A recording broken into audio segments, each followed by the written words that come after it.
Okay, so welcome everybody to the final edition of K.I.N Talks for 2020, titled Single and Thriving. But before we begin, we'll just take a short opening prayer and then we'll start. Ogachiko, please, can you pray for us? Thank you. You can unmute your mic and then pray for us, just briefly. Thank you. Jesus' name, Heavenly Father, thank you for today. Thank you for bringing us to the last month of the year. We thank you for this edition, Singles and Thriving. Father, we ask, oh Lord, that you speak through all the speakers today and that the session shall go well in Jesus' name. Father, we ask that even as people leave this place, they'll actually thrive in Jesus' name. We pray. Amen. Amen. Thank you very much. Okay. So I'm going to do a brief introduction. Okay, so today's topic is single and thriving. Like we all know, singleness is like the most dreaded status as a result of the stereotype that is associated with it from family, friends, society as a whole. Today we'll be having three amazing speakers who are going to be talking to us about thriving in your singleness. We have Omotaya Adeoye, Titi Balogun, and Muele Wilcox. They will be sharing with us their experiences and how they have been able to thrive even in their status of singleness. So without further ado, we'll just dive right into it. Now, the first question I'd like to ask is, what is singleness to you, and basically, what's your perception about the term singleness? When you hear singleness, what does it mean to you? Titi, can I start with you? Okay, I think for me, singleness is on top of my head. For me, I think for me, singleness is a period where I can be selfish. I can be all about myself. Maybe my family, my parents, my siblings, but ultimately all about myself, growing myself, developing myself, being the woman I want to become and I want to see in the future, making choices that I'll be proud of in the future. Thank you very much. I can have you share a bit of what singleness is to you. Okay, so I actually think that singleness is the general state of being. I have a contrary opinion that everybody is single, whether you're married or not. You are born alone, you will die alone. So that's why I actually see singleness. I see singleness as the way God has made us to be. Just a state of being. I don't see it as anything special, to be very honest. But I'll just agree with it that it's a time to be selfish. But singleness actually is the state of being alone by yourself and just enjoying yourself, basically. That's my understanding. Okay, thank you very much. Singleness is definitely not being alone. It's being my whole self and accepting that I'm complete on my own. Okay, thank you very much. Okay, so let's go right into today's topic fully. So I want us to discuss societal stereotypes. You know how single people are perceived as how do I call it now? Single people are perceived as frustrated. Some people see them as not happy. So many people have different perceptions about singleness and single people in general.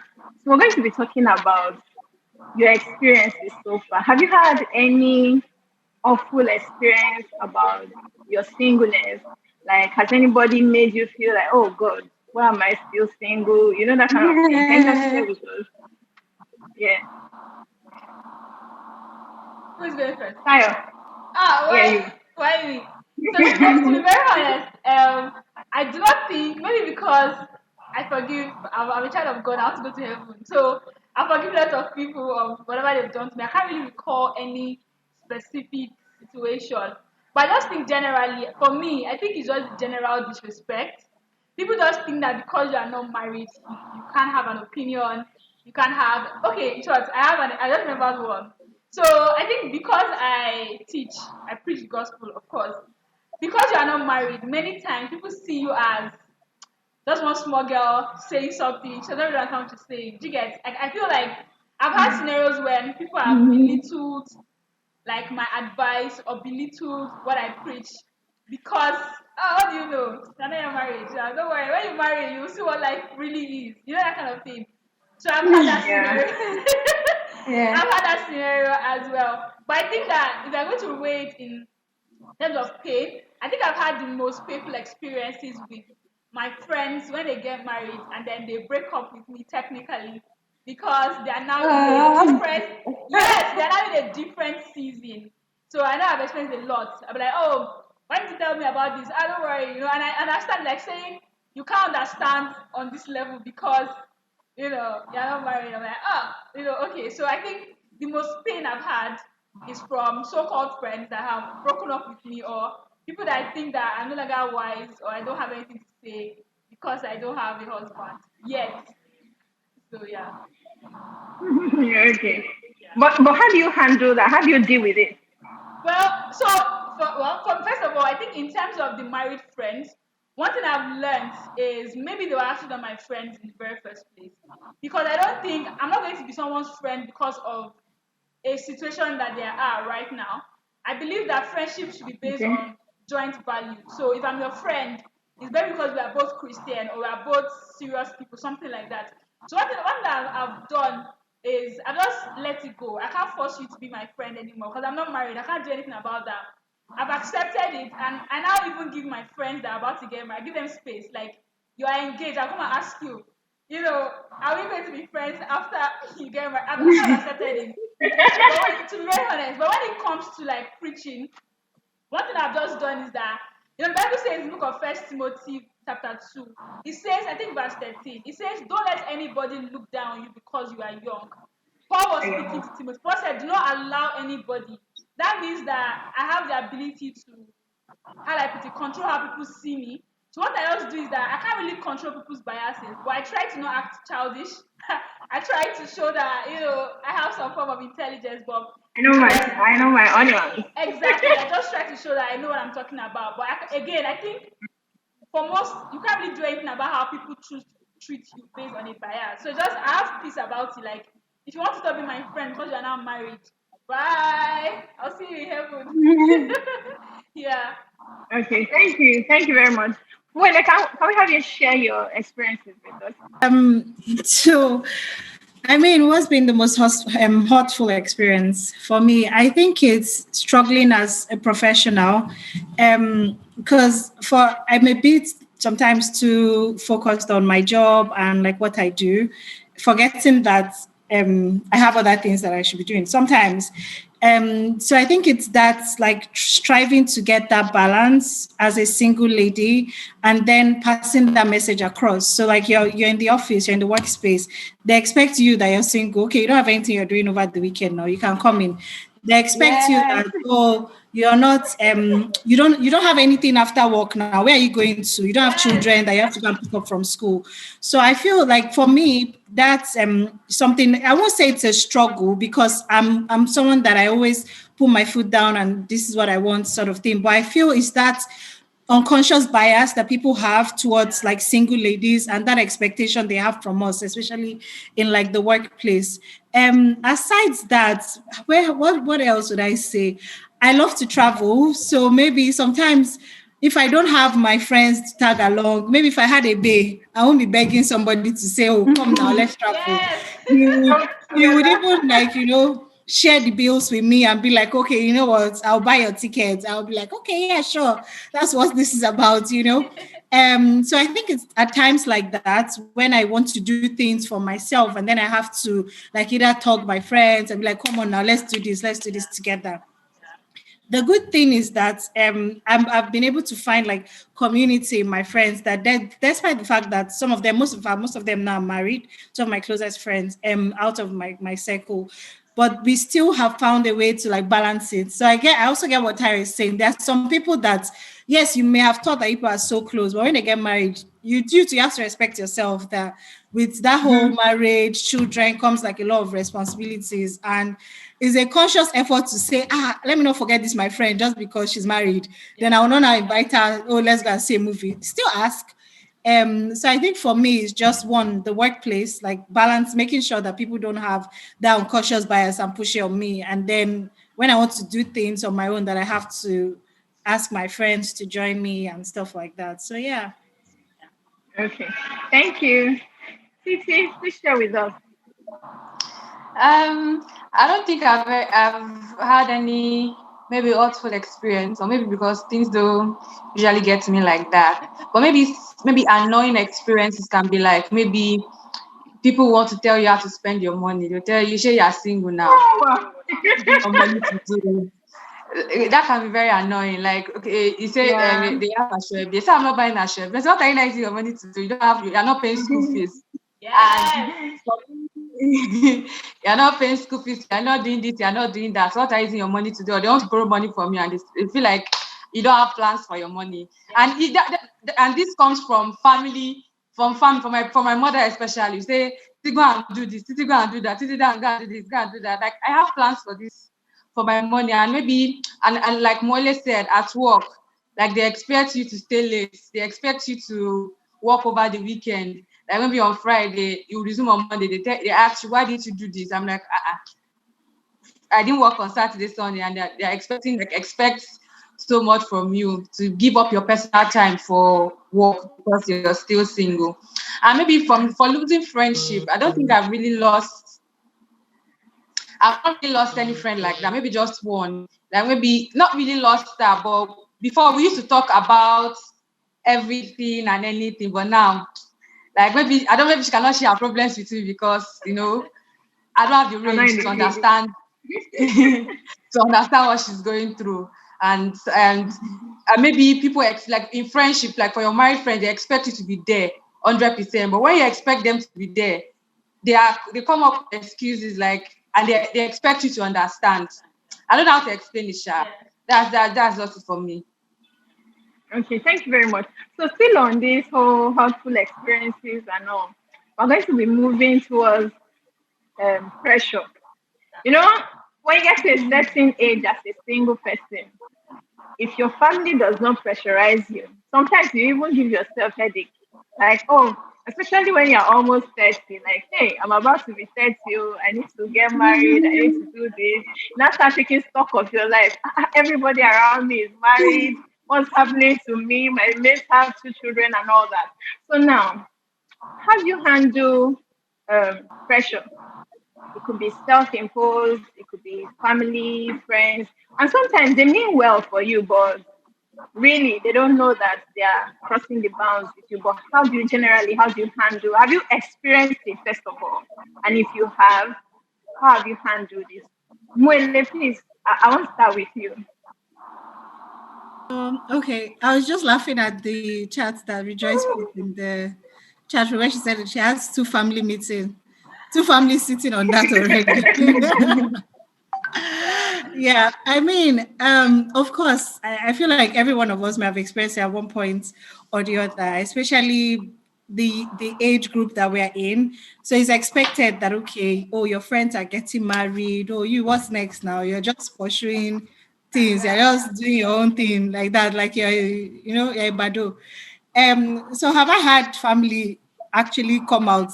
I've had several times that my mom has said, "Oh, you know what's going on?"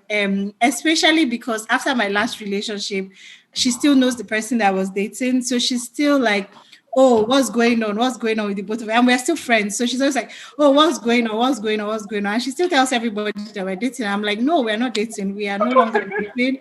We're no longer together. We just like talk sometimes. So she still will be asking me that what's going on with this person, and she will be specific, like, oh, then when she sees another person, she'll be asking, what's going on with this person. So how did I handle it? I told her the last time I went home, I said, if you don't want me to be coming home to visit you, just tell me. Or if you want me to come home I run away from you because this whole conversation starts on, day one, they're still very, oh, come and eat, come and this, come and day two, they're still, by day three, they'll start. So by day two, me too, I'll start, I said, if you don't want me to, second day, I'll just be gradually packing my load. I'll just be doing weekend for you. Then please stop asking me about this. Yeah, I understand that you want me to get married, find the right person and everything. And maybe also because our parents then they got married at like very young ages. So they expect that we want to follow the same trend. But aside that, from like friends, people trying to match make you, people trying to, I'm like, okay, now the list. Just make sure that the person is ticking certain things. If not, don't even bring it near me, because I think we've all most of us have gotten to the point where we are content where we are. So nobody is trying to just because they are putting pressure on me, so therefore I should go and shalaya, that kind of thing. So I mean it's communication, telling your friends, telling your family if they are stressing you out. And to be honest, the last time my mom came here, she stayed with me for about 7 or 8 days. The conversation didn't come up for 1 minute. I was like, good, that's progress. So I'm fingers crossed. I'm seeing her again. I hope we keep up that momentum. Everybody stay on your All lane. right. Thank you very much. Taya, please can you share with us any pressures from family, from Okay. yourself, any So pressures? yeah, so to be very honest, I think majority of my pressure is probably for myself. So the way I think the way I am, Sha, people kind of think that that is a career woman. So funny thing is that when I was like 19, my lecturer from school at school actually called me to a meeting to talk to me about am I dating anybody. That the way I'm going, I'm not going to marry early. And that he doesn't want that later on, to become a prayer point. But I think, as Moele said, very early, it became clear to everybody around me that don't even bring this around. Like, me, I'm not even very nice to be telling you. I'll just change my face. Like, what is going on? So for me, I really don't have. I think it just subtle. My mom now, every time she calls me, she's like, greet Aruno. Tomorrow she say, greet. Can they collect? She doesn't give me people name. But I think for me, it's just personal pressure is like when I see my friends getting married, or in short, it's even worse now. Most of the guys I went to school with are now getting married. I'm like, guys marry late, kind of. But what I've just learned, how I'm managing my own personal pressure is I'm reminding myself why I'm still single. Like, I'm not single because there are not guys that I can marry. There are men on the road. If I want to marry, I'll just go and pick one on the road and say, bros, marry me. To be very Yeah. honest, so I remind myself why I'm single. I'm single because I'm waiting for a kind of person. I'm single because I don't want my marriage to look like the marriage of people that I've seen and I've experienced. That's why I'm single. So I think every time that I feel that pressure, like, oh, another time to pay rent, and then I'll pay rent by myself. December is coming and nobody's taking me out. I remind myself, like, why am I being single? I'm being single not because there's anything inherently wrong with me, but I just choose to be. So that I'm doing, that's actually how I am managing my own personal pressure. And also understanding that my times are in God's hands. Like when at the right time, everything will jive. Right now, it's All not right. jiving. Let's continue moving. Yeah. So I think that's my own basic. Okay, thank you very much. Titi, can we have you share with us? Okay, so I think for pressure, for myself, if you leave me to myself, I can marry at the age of, I want to marry to me, say, I want to marry at the age of 30. I Like will that's when see. I'll start, okay, I want to get married. If you leave me to myself, maybe 35, say, I'm okay. I'm not in a Let's pray. hurry. You But guys, I think let's the gather. only Pray for pressure Titi. I faced Let's lay hands. for myself was that I was thinking about maybe the biological factor, like will I be able to have kids at the age of 30? Will I be able to have kids at the age of 35? Well, I've got it to the point like if I can't have the kids, I'll adopt last, one way or the other. And maybe from family, maybe most especially maybe from my mother, 1 minute she's saying, Titi, take your time. The next minute she's calling me. Is it that they are not coming to ask you out? Because maybe I'm very private. So if you want to know if I'm dating somebody, I have to tell you. She will not say, I'm not seeing you with anybody. Or is it that they are not coming to meet you? Or the type of people that are coming to meet you? Or who is asking you out at this moment? something Yes. like that. Then the next minute she's like, Titi, or maybe when she sees me with somebody she does not like, the next minute she's like, Titi, take your time, you're not too old. You're not so old, you're still young. People are getting married at the age of at your age, people are still single and making like there's still time. So I feel I'm able to handle the pressure for myself. I think I've gotten to a point whereby it was just the biological factor. I've gotten to a point where I don't have to carry the kids myself. I can't have kids at that age. I'll adopt. So there's no really no pressure to get married for myself. Then for my parents, for my mom, I don't stay with her at the moment. So we rarely see. Maybe we still attend the same church. Maybe on Sunday. On Sunday, it's just no formal talk, no. And she has not bring up the conversations like that before. I think the only she brings it up something like yesterday night. My sister told me that your pastor's at home praying for us. And in my mind, I knew that the reason why she invited them was because of maybe you're not yet married or something like that. Or she tell me, Titi, let's go for deliverance. Let's go to one church. Let's go to this. And I tell her I'm not going anywhere or something. I think the last one she did was she went to report me to my pastor at church. And he called me for a meeting and I explained to him that I'm not ready. So I think that's it for me. Is it that this pressure from family, especially, does it usually happen? Is it paramount for people who live with their parents or people who always go to visit? Do you think those people have that kind of pressure from their family as compared to people who stay alone? Do you think Yeah. is I that what think it is? so. I think if you are living with your parents, it will be more like you see them every day. They see you going out, and maybe when you are going out, they're expecting you to go and meet somebody, or when somebody comes to visit you, or maybe if a male friend comes to see you, they're like asking you questions. Who is he? Where do you know him from? Who is it to you? But I think distance helps, but they can still pick up the phone and call you though. But I think distance helps a bit here. Yeah. It reduces the pressure and the questions and the stares and the subtle hint and pettiness from parents. Yeah. But to Okay, answer thank this you question very much. about pressure from parents, is like I think it's normal Okay. for parents to worry or to ask. To be very honest, I think that's one reason why maybe I don't see that pressure anymore. It's like that's your job as my mom. It's normal that you worry that I'm not married yet. So because I understand that it's normal for her to worry, I kind of just give her the grace, like, you're doing what I expect you to do. Do you get? It's not when it's becoming too much. Like I'm like, calm down, something like that. Tone it down. Yeah. So I think it's normal, to be very honest. That's my opinion. Okay. So let's move on to the next question. In this whole singleness phase, has there been anything major or things major you've learned that has helped you or is still helping you navigate this whole season? I won't start with you. Sorry, I didn't hear your question actually.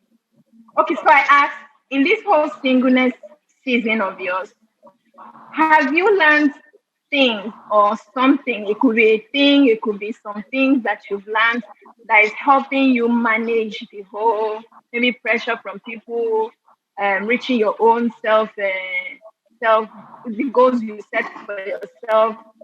How have you been able to manage it? Basically, that's what I'm asking.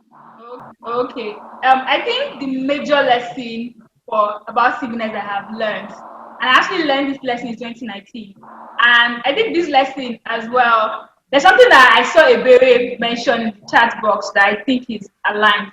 So before 2019, I think the reason why I want to get married, to be very honest, is not even because I want to have children, which is very useful, but it's because I want companionship. I want my own person.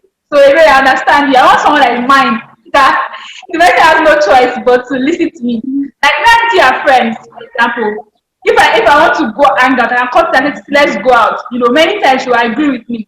Sometimes she'll be busy, but if I have my own person, right, or that's my thinking. If I have my own person, it's easier for me to just get a person to always agree with me or always be ready to go out when I'm ready to go out, something like that. And because of that, I also had the mindset like a berry as well that I don't want my husband to miss out on the fun of my life. So I always had this belief that I want to do awesome things with my life, but I want my husband to be along with me while I'm doing it. I don't want that he will miss all the major moments of my life. And because of that, I actually spent a lot of time waiting, like just waiting, to be very honest. Like, for example, like something I want to do in my life. Like, I want to go back to school, for example. I want to start businesses. I want to travel. But up until 2019, I've been waiting because I feel like, let me not go and do this thing because I don't even have this person. You get, like, I don't want the person to miss out on me doing this. I want the person to, I don't know what I'm saying makes sense. So I've been waiting and waiting a lot now. So what actually happened, lesson I learned was I was in a relationship. And because I had so many things that I want to do, and then those things also, they have their own time frame. And I'm feeling like the time for this thing is passing. So I was in a relationship that I should not have been in. But because I felt like, just marry me quickly so we can just start, so my life can start. Do you get? So I learned that, to be very honest, I was putting unnecessary pressure on myself because I felt like I could not start my life without somebody. So the first lesson I learned was you always have major events in your life. That's true. Like when you're 40, you always have a major event. So even if you meet someone in 10 years from now, you are not dead. You always still have many more major events in your life. If you meet someone today, the person has already missed out on a lot of major events. They've already missed out on when you went to uni. Yeah. Day. You get? So it's like I have to really tell myself that it's actually very relative. If I meet someone today, the person already missed out on many, many major events in my life. But what makes it special is that I will still have major events. So it's a journey. The person just meet me where I am now, and we continue going. And when I learned that, it actually freed me up from thinking that I could not start my life or I could not live the life that I wanted until I had someone to share it with. So I kind of changed my mindset to I want to build a life that is worth sharing. I want someone to see my life and be like, oh, there is major events going on in your life that I want to partake in. But instead of just saying that, oh, I'm capable of, I don't know what I'm saying. Doesn't make sense. Should I give like examples of what I'm saying? It does. Yeah. So It does. It makes sense. Okay. So I just learned that. So let's say, for example, now I want to be a president. Instead of saying that I'm not going to compete until I marry, so the person can join what I'm saying, I learned that I'll be on the journey of being a president.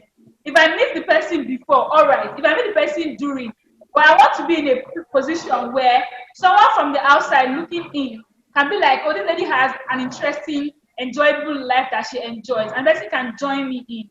But if I keep waiting and saying, oh, and the person is going to look at my life, they won't see anything special about the life, even though I have the potential for something special. So I think that was a major lesson actually that I learned in 2019 actually. And I think another lesson I actually learned this year is that singleness is actually a permanent state. And I know what I'm saying. Like I learned, to be very honest, that even when you are married, you have to actually still be single because I know we are single now and we are thinking that like Gombody, we are thinking that when we get married like this, and then our husbands, we'll be in the shower together, we'll be in the kitchen together. It's a lie. I don't think it's true. I'm not married. I think that maybe initially you may be governing a lot of body, but after a while, like you will go to work, the person will go to work, you will live your life, the person will live their life. So I've learned that I need to enjoy like my own company. I need to be able to like be a person of my own. Because even when I'm married, if I'm not single, right, I may be dragging my partner down or it may not be making sense. So those are I think my two major lessons that I've learned so far. Thank you. Thank you very much. I was like, Well, can we have you share on that? yeah. I mean, I feel like Tayo was like so spot on, and that's the point I was also trying to drive in the chat. So I get it, and I'm not coming here to claim that singleness sometimes is not boring or is not why am I not with somebody.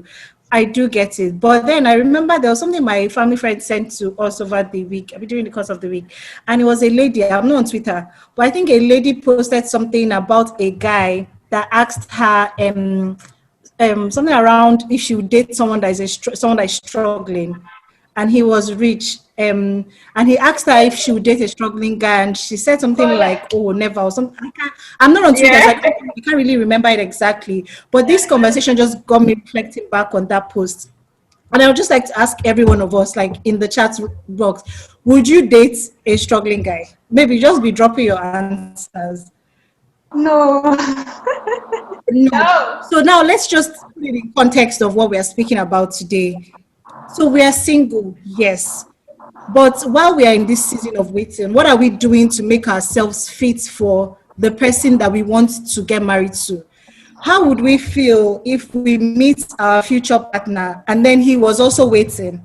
He paused that goal of chasing that job he was meant to get. He paused that goal of traveling to this place that he was meant to travel just because he felt like, oh no, I want to meet my wife before I buy that house. I want my wife to be the one to choose where I'll buy that land or where I'll do this or where I'll do that. How would we feel if we meet somebody that on his own, he's complete, he's chasing that business, he has done this investment, he has done that, he has gotten this certification, he has done, like, he's, when he meets you, he's telling you all the things that he has done, he's burning. And then you also, you're burning because you didn't just sit down and wait for him to come.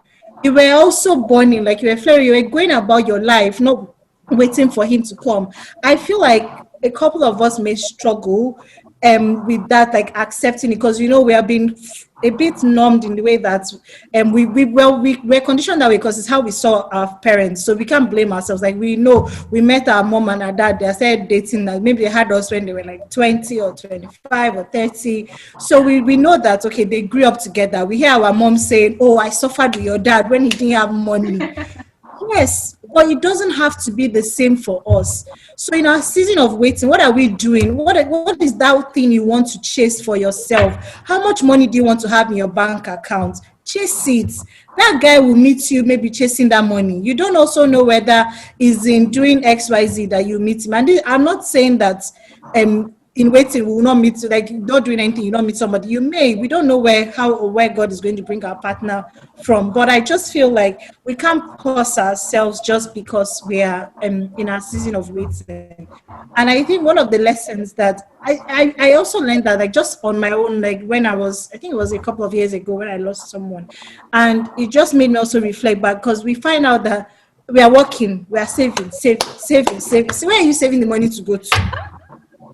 Why don't you, as you're earning that, I'm not, and this is not me saying splurge, but True. in earning that money, you're working, why don't you take care of yourself? Look good, young woman. Like, go to where you want to go to, do what you want to do. Try. So many people, they'll be asking me, I travel a lot. How are you traveling? I'm like, why are you asking me that question? I have a job.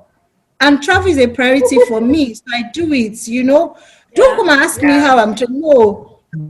So I think that for, like, it's something we all need to reflect on. And when that unconsciousness is coming on us to say, oh, I have to wait, or I want my partner to also be there with me, to grow with me, to do this with me. Think about it, reflect on it. Do you also want to meet somebody that was waiting for you before he would now start achieving XYZ? I don't know if you get what I'm saying. Yes. Just let's always remind, let's Yeah. always think about, like, let's sit down and just think about, no, but that Moile, I have to do that thing. I have to go and write that exam, because I won't want to meet my husband tomorrow and he'll say, I didn't know if my wife would want me to move to the US. That's Right. why This or not. I did not take that job in the US. No, no. Yeah, so that's actually it for me. Oh. Yeah. Thank you So very much. yeah. So Yeah. Sixty, please share with us what you've learned in this season. Like, I think a big lesson for me is that you can be as selfish as you want. Like, it can be all about you. You're not sharing that money with you're not thinking about school fees, you're not thinking about, I don't know, the family budget. You can buy that phone and not, it's all about you. You can spend your money on yourself, you can take care of yourself, you can go to wherever you want to go to. If you can wake up today and say, okay, I want to travel in the next 3 months and arrange your leave, you're not taking leave, like you're not asking somebody else, I want to take leave this time. You understand? You're just by you're just you can just be as you want. I think the other day I Yeah. wanted to get a new phone, and we got the phone. I and Tayo went. We got the phone, and we were passing by, and I passed by a baby store. I'm like, Tayo, as we were married this season, we have children. You know that this phone we'll be able to buy it. That his children clothes will be taking our phone and how to buy Christmas gift and all. So you can be True. selfish. You can pursue that dream that you put at the, like Ty said, that dream, don't pursue your life. You can pursue anything. You can wake up tomorrow and say you want to do an MBA and go to the US. You're not asking somebody that your life is not, you're not planning your life with somebody else now. So you can be as selfish as you want. And I think another lesson I learned this year is or I became more self-aware of myself. Like it's not like I didn't know myself. I knew what I wanted. I knew who I wanted to be. But in this maybe the lockdown helps. Like, I was able to look at myself and like, is this like if the 18-year-old me is looking at me now, am I who she expected me to be? So this year I'm like, I'm going to take care of myself. Like Mele said, look good. I started my skincare journey this year. Like, I'm making this money. I have to spend it myself. You're not saving for, if you save. What are you saving for? Like, enjoy, like, strike the balance between trying to save and invest and looking good and taking care of yourself. Self-care is important. Like, buy that clothes, buy that shoe, buy, like, like, I say that I know there's this general saying that problem not the finish. Like, truly, the problem does not finish. The money you have can never be enough. It can never be enough. So if you want that thing, plan towards it and buy it. If you want that bag, plan towards it and buy it. If you want that shoe bag, plan towards it and buy it. If you want to change your phone, plan towards it and buy it. So I think that's major lesson. And I think another thing I learned maybe recently is that maybe it's always at the back of my mind, but thing I've learned is that my husband is not going to complete me. It's going to be an addition to my life. Like, it's going to be like the icing on the cake. Without the icing, you can see it's the cake. The cake is enough. The icing is just to make it more beautiful. So my husband is not coming to complete me. I've come to the, and I think one thing I want to advise, I like tell everybody to do is try and get to a point where you are content where you are. Like, I've come to, yeah, I say that people I think that is just too extreme. I used to tell people like, not everybody will get married. And I've come to a place whereby if I don't get married, yes, sometimes I'm scared though. Sometimes it's not like I'm not always confident, but I've come to a place whereby I say, if I don't get married, I'll be okay, I'll be fine. There'll always be single people like me around the world. Even if all my friends are married, if they don't have my time, you continue building your community and continue to build people around you. So I think that's what I think that's yes, my greatest achievement as a single person. I've come to a place whereby I'm content with who I am, where I am. Like, I'm happy.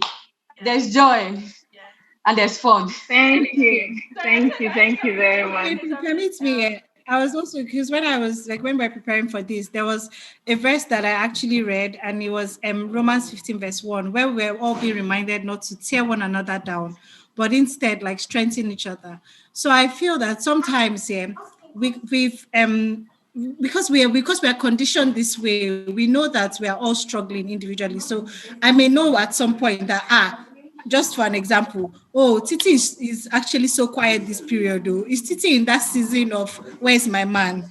And then I reach out to her, I go and pull her up from that place. Titi, let's go to the spa. Let's go and do this. Let's go and do that. I feel that in our, like, in this community, we should be able to like strengthen one another, and know, like, you should be able to read when your friends are in that season of loneliness, or in that season where they're withdrawing or feeling down, if you get what I mean. So I just thought to add that as well. Actually, that takes me to the next question I was supposed to ask.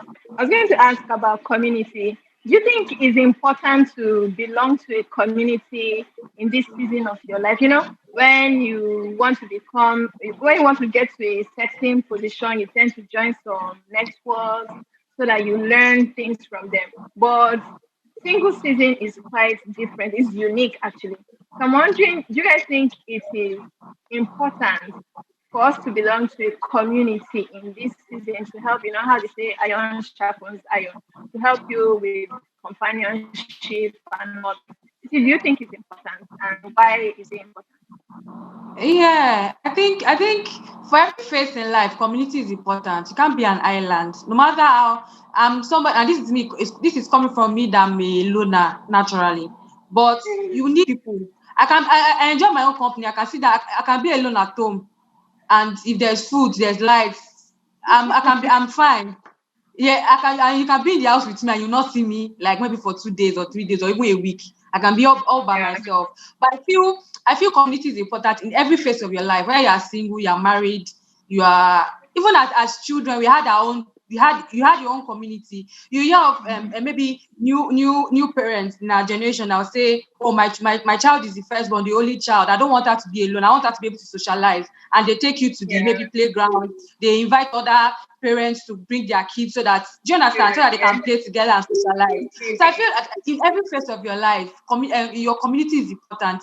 And apart from your community, your circle is important. Who you allow into your space, who you allow to have an opinion about you, who you allow Mm-hmm. to advise you, maybe for advice, like Mole said, for pulling up when you're down, for encouragement, for maybe when you're not sure, to be your sounding board. I think community is important in every phase of your life. As a single person, I think it's important because maybe for married people, they might not, they can say they don't need friends because they have their husband and they have their partner. But I think for a single person, you need to build your community and you need to be intentional about it. It's not something that will just, when you come to a place, it's not something that you just open your eyes and say that people are around you. You need people, and it's not just having community for community's sake. You need to be intentional about it, who you allow into your space. And Okay, I just saw something in the chat section. So somebody is talking about the reality hitting differently when you're close to 40. So do you think what we're discussing now, do you think it applies to people of different age brackets, or it's just people who are in their early 30s, before 30s, and mid 30s? Do you think everybody can apply it? And how do you think people can encourage themselves? Kyle, please, can you share on this? Okay.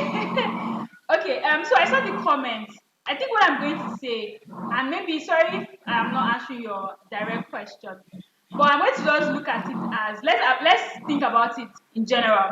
Let's assume that this was not marriage we are talking about. Let's assume that you are trusting God for a different kind of blessing, and you are trusting God for a while. The blessing is not coming. What do you do, right?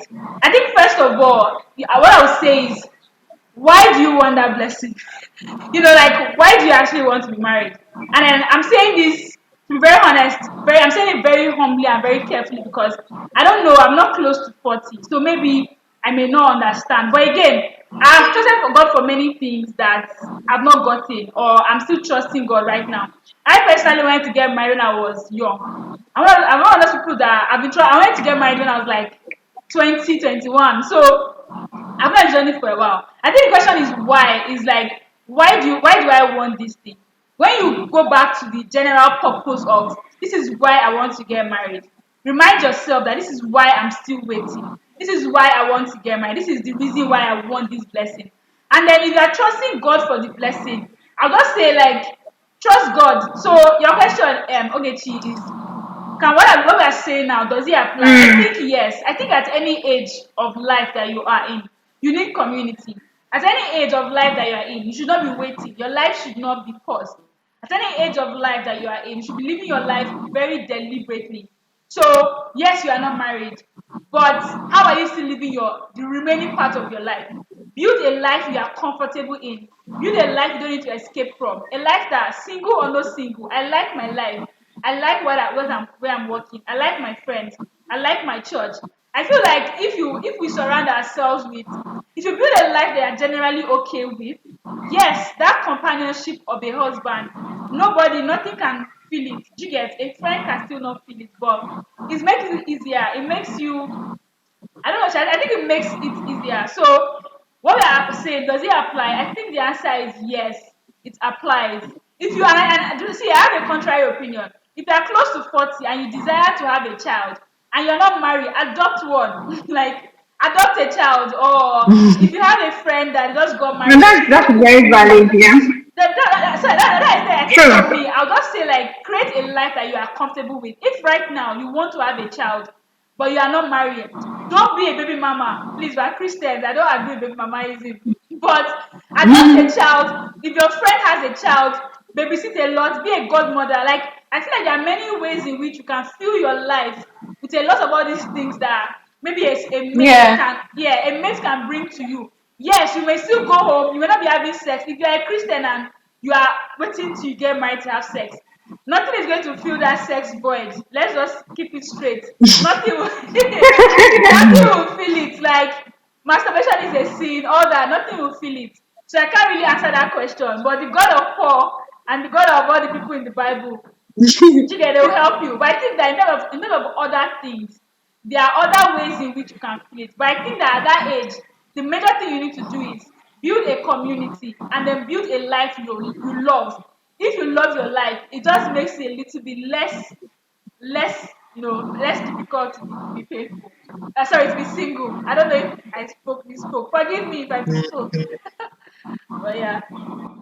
Okay, thank you very much.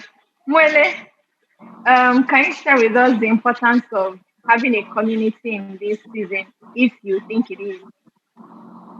Yeah, I think first of all, let's also say train up a. Remember that thing our parents tell us: train up a child in the way you should In go, the and when way, it's old, you not depart from it. I feel yeah. like if we treat this our period like as we are maybe in our early 20s, late 20s, early 30s, some of us, if that's our child phase, when we are getting to 40, 50, I feel like some of the habits that we formed now in our younger age while we are waiting will help us when we get to that age and just give us that confidence that you know what my own will come. When we see our friends, celebrate them, Taya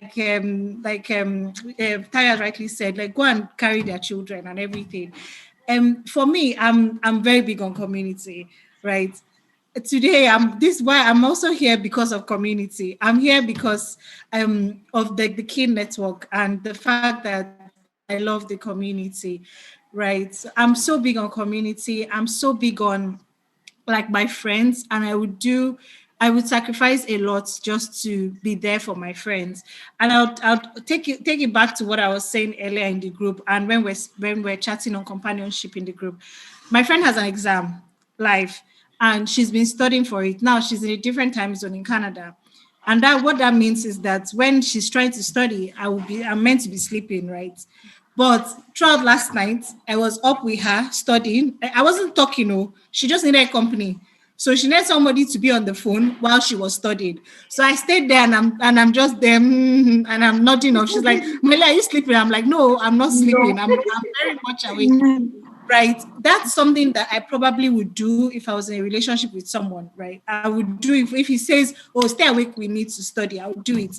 Now this afternoon I was tidying up and I think I mentioned to Gay that they're moving things from my flat and everything, and I was like, oh, I need to do XYZ. She's like, oh, just still stay with me on the phone. And the next thing she slept, but I didn't end the call because she was like, please stay with me.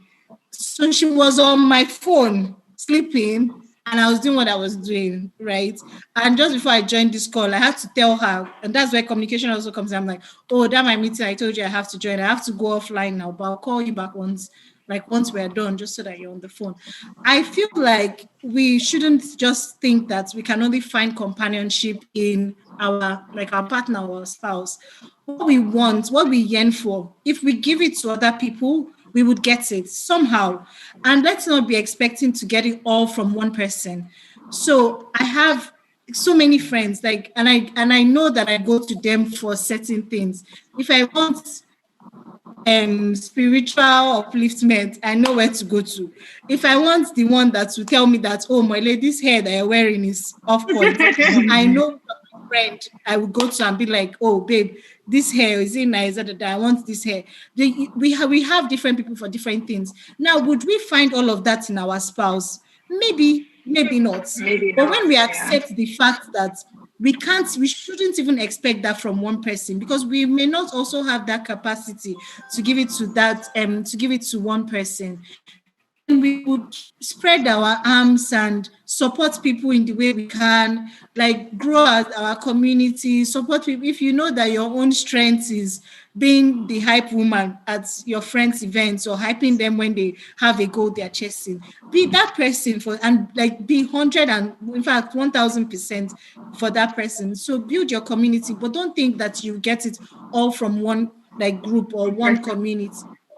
Reach out to so many people. Yes, you may come to Kin for like strengths when you're down or like for spiritual growth and all of that. But if you know that as a young lady you want fashion tips, go and find a community where you get fashion tips. You know that you want to learn how to cook while you're waiting, by all means go and like join a community. So don't my point is, yes, community is important, but also don't put too much on one friend. Don't expect that everything I'll get it from Titi. Titi will be my go-to. Oh, everything, if I want to work out, Tayo must work out with me. Tayo must read the Bible with me. She must know fashion. She must teach me how to cook. She must, spread your arms and get from it, and also give as much as you Yeah. expect to give from also other people. Also give Yeah. that same thing to your friend. Yes. Yeah. Bible says that Thank you very Bible much. says that he that will have friends will also prove themselves Must friendly. be. So what Well, Bele said as in yeah. amazing. Like you to be useful to your single friends. Stop looking for BFita. Yeah, so yeah. Yeah. Titi, do you have anything you want to share on community? I think I've spoken on community. But I Oh, think you have. I Okay. think, yeah. Okay. Okay. Thank you very much. Okay. So I'm going to be moving to another question, and I want us to be as honest as as possible. Now, it's one thing for you to be single and say, "Oh, I'm hoping to get married." It's another thing for you to be enjoying your singleness at the moment. So I'm going to ask this question: are you content in this season of yours? Tayo, let's start with you. I think why you always starting with me? I feel like I'm on the spot. I'm Titi not feel like always I'm on the starting with stage. you. Oh, okay. Okay. So first of all, I don't think contentment and happiness are the same thing. I don't know. I think contentment, the definition of contentment is that you are okay with something. To be happy means like I'm Mhm. excited. Am I excited to be single? As I said again, I have a different No. view of singleness. Singleness is a permanent state. Let's just keep that by the side. Am But I that's not the type of Okay. sickness you're talking about now. But we're talking about not being This is married the type of now. sickness Titi you're was talking about. Titi was a problem. I was trying to be political. Stop it, stop it. No, Okay. don't be political about it. Okay. Am I happy with not being married? The answer is actually no. Like I want to be married. To be very honest, I love Christmas. Why? I love Christmas because I like when people wear matching pajamas and then they take pictures in a tree. I love it. To be very honest, and the very fact that this Christmas I'm not going to wear matching pajamas to somebody somehow is paining me, right? I want to be married. I say that if my husband comes today, I'm ready. Now, I can go and marry. Like that's how much I want to be married. Do you understand? Now, am I content not being married? The answer is actually yes. I'm content because I know why I'm not married. I think that's why I'm content. How do I put it? I feel like if you are still feeling like, oh, woe is me, hey, I'm not married, oh God, this is a problem. Just and I'm not out here moaning that I'm not married. To be honest, I'm not sad. Do you get? I know why I'm not married. I know why I've chosen to like right now not be married. I know how I've said no to guys that don't have sense, and I'm happy that I'm saying no to them. Do you get? I'm content with not being married right now because I like my life. I like my friends. I like what I'm doing. I know why I am not married. Am I happy? I'm not excited about it. I'm not like yes, yeah. But I'm okay. Do you get what I'm saying? I'm okay. I can rejoice with my friends that I'm married. I'm happy for them. I want to be married. I'm not saying that I don't know. To be honest, I want to marry.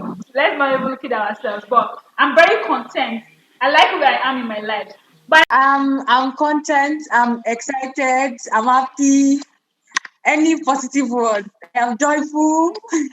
I'm happy in this season. I don't know, maybe because I don't know why, but I don't know, I'm happy. I'm happy about what he has in store for me. I'm happy to grow. I'm happy to be selfish and be all about myself. I'm happy that there's no husband somewhere that is monitoring my movement, that there's nobody. I think I need to work more on my accountability. It's not like I'm hiding something, but it escapes my mind. Like if I'm going somewhere, I might not tell somebody. It's not like I'm hiding anything, but I might not tell you that. Oh, I'm coming. I'll be coming back home today. So I think I need to work on that. But apart from that, I'm happy. I'm joyful. I can spend my money back on myself. I can save as much as I want to. I can travel, and I'm happy Yeah. about the fun I'm going to have in this season with my friends. I think I'm starting a new religion this Christmas season. I told my parents I'm not coming home for Christmas. That I'm not coming for Christmas. So for like just Christmas Day, I'm not going. I'm going out on Christmas Day and on Boxing Day. I'm going out. Are Like you I'm sure you not. still have parents after now? I told my mommy to assume that I'm married at my husband's house. That she just assumed that I'm in my husband's house. I'm not. I'm not single. But Please, how did your I'm mom take it? happy. I'm How did she happy. I'm take it? truly happy. I'm I'm happy for where I am, and I don't know, maybe because I became more self-aware of myself this season, this year. But I'm truly happy about this season rather. I'm grateful for this season because not everybody like this Yes. face or this face and this perspective I have. Not everybody Has it. had the opportunity to have it when they were single. So I'm grateful for this season. I have this season to work on myself. To if I assess myself right now, I actually say I'm not ready. Like I'm not ready. There's so many things I want to achieve personally, spiritually, emotionally, financially, especially financially. When people say when I was in a relationship, people ask when I get married, I say, will you do the money? Like I don't like where I want to be financially. God. So yeah, I'm happy. I'm happy. Wow. Thank you very Yeah. much. Wele, please can you share with us? I will try and wrap up the final session. Yes, am I content in this season of singleness? 100%. And it's not 100% because I'm doing it on my own. It's 100% because I leverage so much on like community, and I leverage on community and my family, my friends, and just my network. And I give as much as I expect other people to give to me in terms of that happiness or that satisfaction, or that longing of just not being alone, and I'm enjoying it. I agree with Titi 100%. The only thing I'm like, Titi, after now, make sure you have parents because not going home in Christmas. I will still go home now, but not Christmas Day, not the Christmas Day. Yeah. But for me also, it's just a bit of quite the opposite. Maybe because so this year, with everything that's happened, yeah, like the whole pandemic, being at home, and I had at least 7 of my friends. In fact, one just also lost her dad yesterday. I've had so many of my friends lose their parents. And if there's one thing that resets my brain, like immediately, is when people that are close to me, yes, we know people like pass on, but when people that are close to me start losing their loved ones, or I start losing the reset, it just happens like automatically.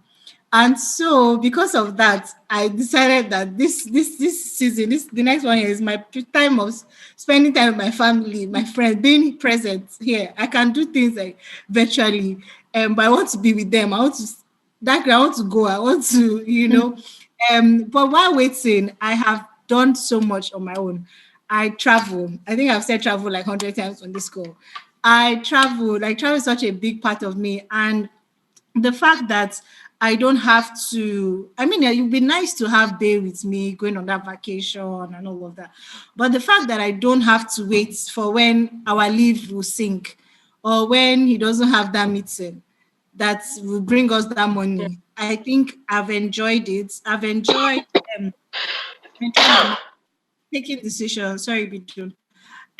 Taking decisions without having, I mean, Ebere said something in the group as well, like she literally made a decision to move to Abuja, and in 6 weeks it was done. Like those are the advantages in quotes of being single or just being on your own, because you don't have to think of the other person. Because when you're with another person, you can't just be selfish, right? You can't just say, oh, I don't care. You have to think about that person. So this period, I'm enjoying the fact that I can do things on my own. I can wake up and say, oh, I'm traveling. So nobody is asking me that, you're doing this too much. Or is it not yesterday that you came back from XYZ? Why are you looking for somewhere to go again? Is it your money? So allow me to, spend my money the way I want to spend. So yeah, I'm totally enjoying it. I'm enjoying the fact that my friends are there to support me, my family is there to support me, and I don't have to ask to do what I want to do. I don't have to ask somebody, oh, is it okay for me to say that I don't want to stay here anymore? I want to come back home and spend time with my family. And the person is not telling me that, are you sure you're not mad? That kind of Yeah. thing. So yeah. Yeah. Thank you very much. What advice would you give to people? Obviously, almost everybody on this call is single, almost, not everybody. So, what advice do you give to people that are single and they would, they, what advice do you give to them to help them engage their state? Some people are worried about their singleness, some are content while others are not. So, what advice, what final word will you give to? I know we've shared a lot, and I know many people have taken so much, but on a final note, what would you be willing to share with everybody? Hello? You can Me, hear you. Who's going first? Okay. Okay, so Titi, can we start with you, please? okay. So I'll say that um, in this season, maybe do a self-assessment of yourself, be self-aware. While you're waiting, don't wait. Like don't pause your life. Live your life. Pursue that dream. Travel, go to that. If you don't travel, I know people will say maybe money is an excuse. They don't have enough money to do what they want to do. But I want to think that there are other alternatives. Maybe you've been thinking how to travel outside the country. Maybe you want to travel to the US. Why can't you just do a trip to Ogun State here that is close by, that is not that far, that will not require a lot of money. Build a community, be intentional about your friends. Like friendship is very, very important in this season. Like who you will share your highs and your lows with, your high point and your low points with, who you're going to share it with is really, really important. And I want to say, like, strive to be content and happy with where you are. And Taya outrightly said, no, you should know why you are still single. You're not single because maybe you are ugly or nobody's coming to meet you. Like, know why you are single. You are single Yeah. because you're waiting for that person. Build your develop yourself, build your relationship with God, work on your finances. Your finances, maybe you're looking for, everybody wants like maybe a spouse that is maybe financially stable. You need to I think someone said you need to look at yourself. Are you financially stable? Are you where you want to be? Like just be more self-aware of who you are, whose you are. You're not on this earth by accident. And another thing, don't compare yourself with another person. Maybe somebody gets married now and say, but I'm finer than this girl now. Hmm. Yeah, Yeah. yeah. Don't compare yourself and don't compare your timeline with somebody else. But what I usually do is maybe I see, like for me now, for example, for me, I say I want to get married at the age of 30. When I see people like, I actively look out for people that got married late in life. I'm like, and I use them as to encourage myself that if they did it like at the age of 30, they are getting married. At the age of 31, 32, they are getting married. Miss, there's like, do you understand? Like, I try and use that to encourage I don't compare myself with them, but rather I just use them I use their testimony to encourage myself to say, oh, if at the age of 30 they were able to get married, that means I can too. Okay, thank you very much. So I want us to touch on one very hot topic that is going on in the chat. Let's talk about sexual purity while being single, abstaining from sex. I know some people do secondary abstinence. Which Some one is secondary say, oh, abstinence? yeah, so I'm going to break it down. You might have heard of it, you might not have heard of it, but that's what some people practice. Some people say, okay, they can kiss, they can do foreplay and all that and not have sex, that they are Oh, abstaining. Yeah, so I want us to talk about purity in its entirety, not just about you abstaining from just sex. And then purity also, some people say they are not having sex, but some people are masturbating. So can we briefly just talk about that in take 5 minutes. How can you help us talk about that aspect of singleness? I want to make my throat pure. Okay, so first of all, I think I'd seen Ebere's comment earlier when she said that we should talk about the physical part. So I'll start from that side actually. The truth is that I'm going to be very, very real. If you have finished puberty, if you have marriageable age as a woman, there are times in months that are conducive seasons. Let's be real with each other here. Right? That's how people agree with me. Like, for example, now, I like tall, fine guys, black, dark, children of the Almighty. And whenever I see them, right, they are pretty, they are nice. So, first of all, I think what I want to say, first of all, about managing the physical part is know yourself. That's the very first thing. Know your triggers. Like, for example, now, I think it applies to all women, but when you are ovulating, can you guys hear me? I think okay. So for example, Titi, can you hear me? Okay, yeah. So for example, I think it applies to all women. When you are ovulating, right, at that time you are more likely to be, how do I put it? That's like conji period. Google it, to be very honest. When you are ovulating, you are more likely to have sexual desires, sexual thoughts. That's the biological function of your body. One thing I quickly realized for myself is in those periods when I know that I'm ovulating, anytime I start having rubbish thoughts like, oh, this guy is so fine, I quickly catch myself because I'm aware that it is my hormones that are controlling me at that moment. Do you understand? So I realized that, oh, this is my hormones playing out. And those periods, I work a lot. I make sure that I'm not actively thinking, sexual thoughts because it's my hormones. And after the period, okay, okay. Sorry. And after the what's that thing called? After the hormone period passes, everything goes back to normal. Now, I think managing again sexual what's the word I'm looking for? That sexual thing, sharp. The Bible says that what should you think about? Whatever is true, whatever is honest. I think your thoughts, your thoughts, your what you're thinking about actually as well also affects. So what I've done is that I do a lot to make sure that I don't see a lot of sexual things. So I don't watch a lot of sexual things basically. In terms of like movies, in terms of like songs, I know that I'm single. I know that I'm waiting to be married. So I try my best not to excite myself externally. I don't know what I'm saying makes sense. So I think one thing I'll say about purity, and I've said it before, one of our the king talks that purity is a state of the mind. Purity is a state of being. Purity is something that even when you are married, you still have to be pure because it's something that God requires, of all of us. It's not about not having sex. It's about what are you thinking about? How pure is your mind as a temple of the Holy Spirit? So I'll say that I won't say a lot about the physical part.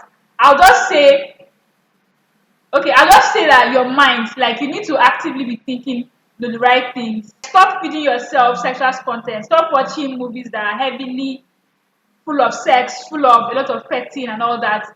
Like if your mind is clear, to be very honest, it becomes easier to like abstain from sex and not fall into temptation. That's what I'm going to say.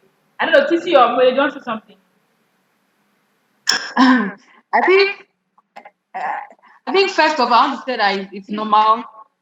It's normal to have those feelings. Yeah. And after what I have said, apart from all those things, what I do is I just sleep. I go Just and what? sleep. I go and sleep when I'm feeling that way. Maybe you've controlled the thought, you've tried to not watch sexual content movies, you've tried not to listen to songs. I don't even listen to all type of songs in the first place. And maybe all those songs that will put you in the mood. I don't listen to those that like they're not my even if I want to listen to You're maybe any legend. song, maybe all those songs I don't I don't Continue. listen to them. But I think what I just do is number one, when I'm not, even when you're not feeling that way, still control what you listen to, what you watch, because they're like stored in a back in your mind. So when that mood comes in you, it's like all those, maybe all those movies you've watched before begins to, replay on your mind. So I think I think what I just do is maybe I sleep, I get myself busy, I go out just to get my mind off. Or I think I have spoken about the spiritual aspect. You know what I just do? Maybe just to get my mind off those thoughts. I sleep. Most times I just sleep. When it just comes, I just close my laptop. If I'm I think it might not come when you are working, you're busy. You notice that those thoughts don't come when you are busy, but there's sometimes about you're not doing anything, you're just on your downtime. I sleep. Okay, my own advice for single is that marry when you are ready. Like I think Yes. Titi is our mood in this entire call. Don't marry because of pressure. Don't marry because of biological clock. And I also talked about biological clock actually.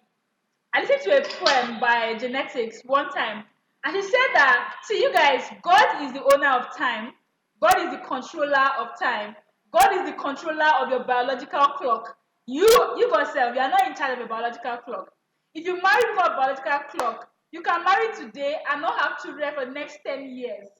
It has happened to Yeah. me before. I mean, yeah. Yes. If you are married for I want to have children, you can get married, you can settle and get married today. And for the next 10 years, you may be barren, you may not have children. So God is in charge of your biological clock. God is in charge of the timing of your life. And that includes everything. When you get married, when you have kids, when like there are many things. I've seen people that got married and their husband died after 2 years, after 3 years. Like you guys, these things happen. So when you realize that God is like the owner of your time, God is in control of your life, you just calm down. Like when you have children, you have children. Don't marry because of biological clock pressure. Don't marry because of people are pressuring you. Titi said something about her when people were asking her when she will get married. She was like, "Are you paying for the wedding? If you cannot afford a wedding now and you are rushing because you are saying something, like calm down." To be very honest, and there's something that someone said as well in chat earlier. That's why I was saying that guys don't think like we think. Guys, marriage is one of their goals. They'll be like, let me get a job, let me find a house, let me buy a car, then I will get married. While women, we take marriage and just make it one big goal, and then every other thing shrinks under that big goal. So that's not how it's supposed to be. Do you understand? So marry when you are ready. Don't marry when you are pressuring yourself. Don't marry when someone is pressuring you. Don't marry for biological clock. Don't marry because you've been dating for 20 years. And even the guy does not make sense. I mean, don't talk about like boyfriend and like not settling in a relationship for like 1 minute.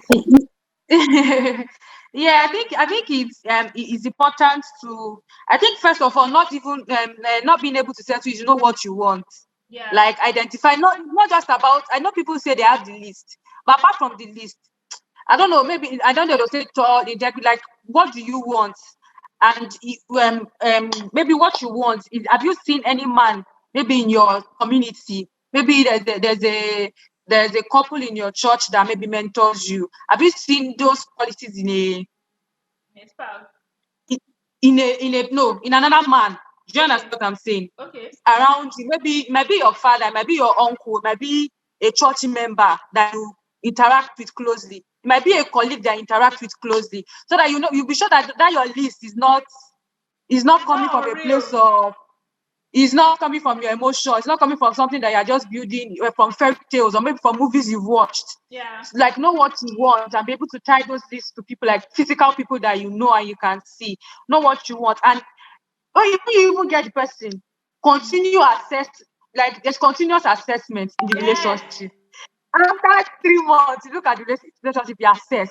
It's not, and again, don't look at how far you've gone. Maybe you've dated for 2 years, you've dated for 3 years, and um people know about this person. People Yeah. are people know about this relationship. Or you've even started talking about marriage itself. Yeah. But maybe you've reassessed the relationship. I'm like, no, I can't settle for this. This is not what, like, it's not going the way it might have started, like the way you wanted, but in the middle, something might have happened. Maybe a life changing event might have happened to you.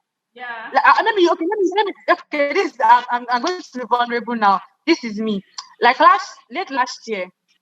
No, yes, late last year I lost my dad, and I was in a relationship then. Yeah.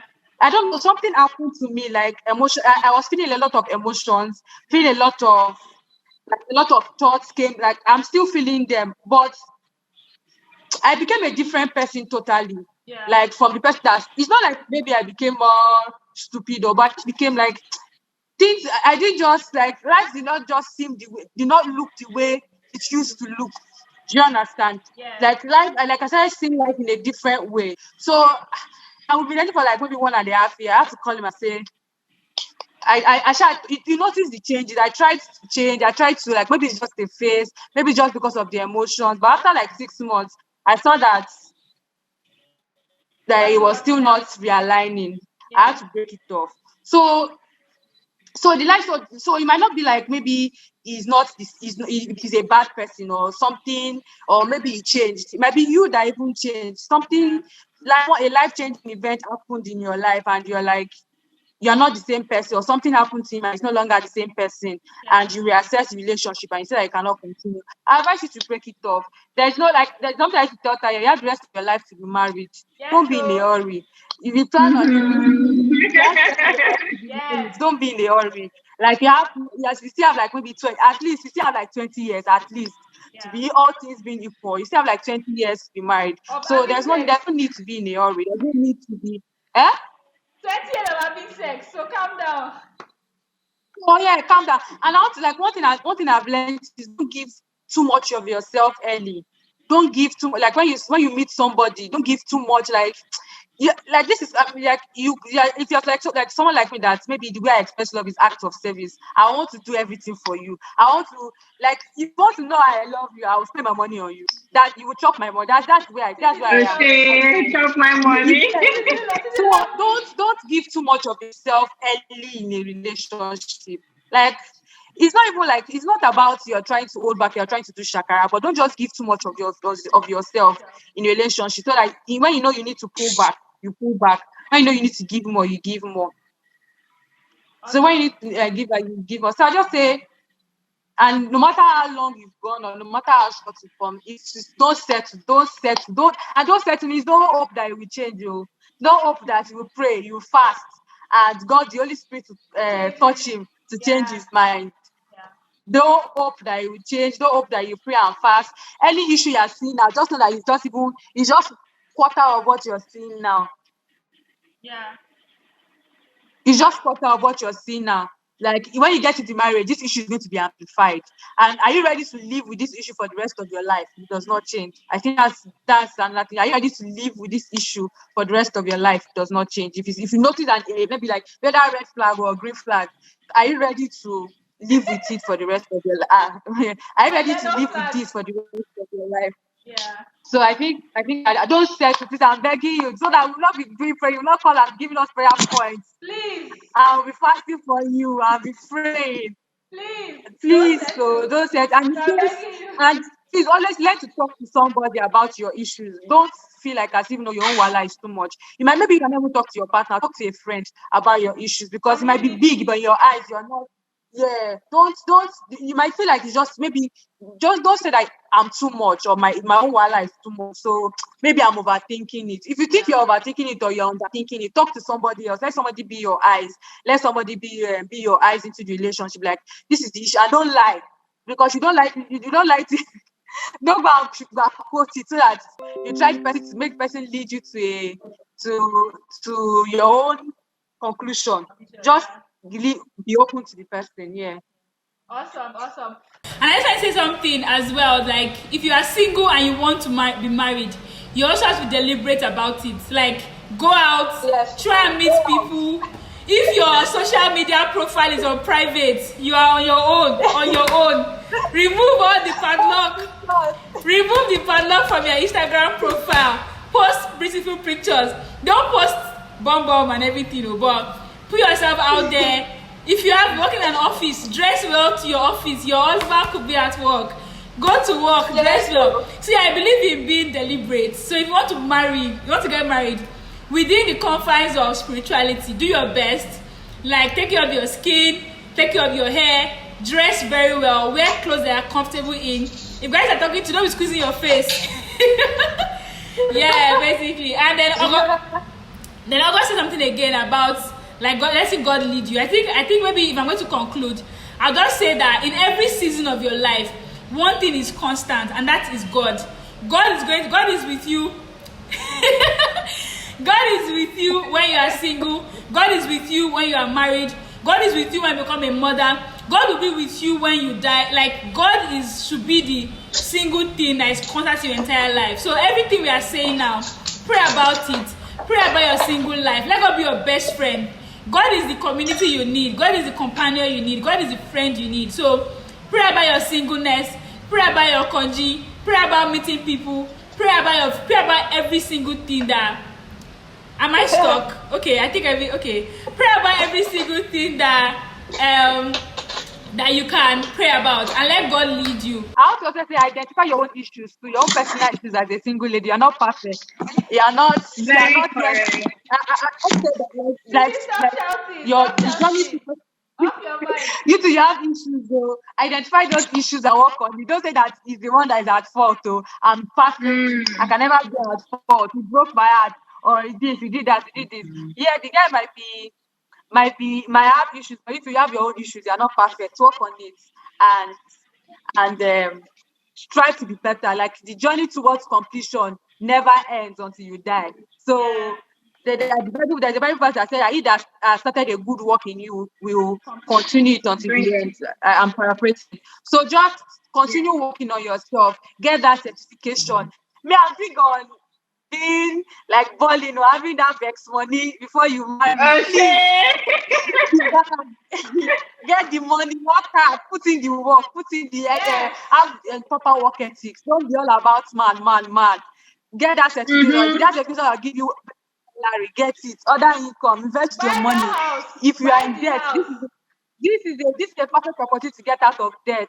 If your finances, if you don't have any savings, I'll be open to you this year. Like I'm from the financial background, but up until this year, I'm working for 5 years. But up until this year, I never like had like a. I know that is always saying it have a goal for the year. Say, what of your finances? I say yes, I have.